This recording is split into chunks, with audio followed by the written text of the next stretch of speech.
పొలం, ఇల్లు, స్థలం, అపార్ట్మెంట్స్, లేఅవుట్స్, ఫామ్ హౌస్లు అమ్మాలనుకున్నా లేదా కొనాలనుకున్నా భవిష్యత్ తరాలకు ఖచ్చితమైన భరోసా భూమిపై పెట్టే మీ పెట్టుబడి. సులభ వాయిదా పద్ధతిలో ప్రాపర్టీ కొనుగోలు చేయాలనుకుంటున్నారా? Contact JK properties. You dream it, we find it.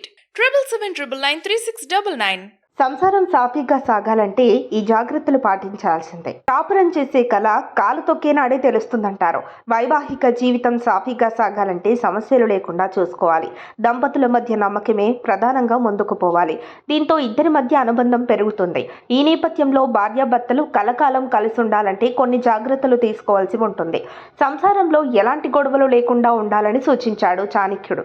సంసారం చక్కగా సాగడానికి కావలసిన అంశాలేంటో చూద్దాం. భార్యాభర్తల ఆలోచనలు సమన్వయంగా ఉండాలి. ఒకరి అభిప్రాయాలు మరొకరు గౌరవించుకోవాలి. ప్రతి విషయంలో అవగాహన కలిగి ఉండాలి. వైవాహిక జీవితం సంతోషంగా సాగాలంటే కొన్ని త్యాగాలు చేయక తప్పదు. ఆలుమగల మధ్య అపార్థాలకు తావుండకూడదు. రెండెడ్లు కలిస్తేనే బండి నడిచినట్లు భార్యాభర్తలు ఇద్దరూ పరస్పరం సఖ్యతగా ఉంటేనే బండి సరిగ్గా నడుస్తుంది. భార్యాభర్తల మధ్య ఒకరిపై మరొకరికి నమ్మకం ఉండాలి. అది కోల్పోయిన నాడు జీవితం గందరగోళంగా మారుతుంది. దంపతుల్లో నిజాయితీ ఉండాలి.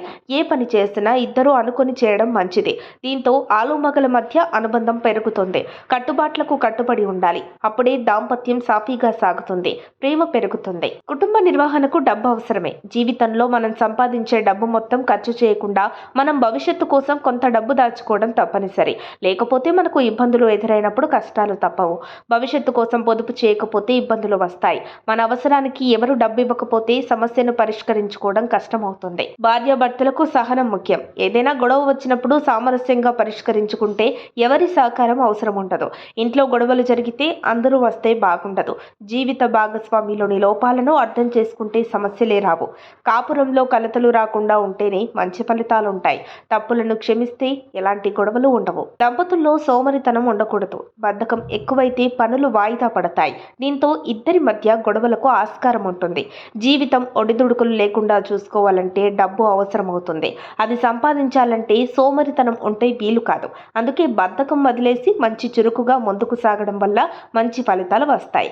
ఇలా భార్యాభర్తల మధ్య గొడవలు లేకుండా చూసుకోవాలంటే ఈ జాగ్రత్తలు తీసుకోవాలని ఆచార్య చాణక్యుడు సూచిస్తున్నాడు.